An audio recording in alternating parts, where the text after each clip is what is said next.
Nunot sa grabing traffic sa Mandawi City, nangayo og pagsabot ang traffic agency sa Mandawi sa mga motorista nga apektado sa pagpasira sa kalsada sa highway ilawom sa skywalk nga gihulagway nga delikado. Ini ang report ni Nico Sereno.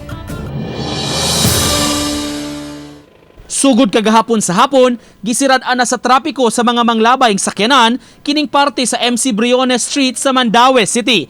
Gipatuman ang rerouting human sa nakitang depekto sa skywalk sa may iskina sudlon. Gihulagwayng delikado kini human malahos pagkahuslo sa metal beam sa maong skywalk ug kuyaw nga matagakan ang nangagi nga mga sakyanan.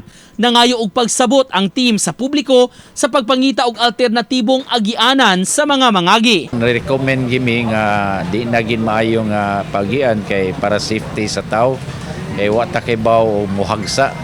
So kinabuhi na say makalas kung pananlitan mahagsa no. Ang skywalk nga ubos sa jurisdiksyon sa DPWH gingong nasabod sa refrigerated van nga miagi ilawom niini nga mao'y hinungdan sa pagkaguba.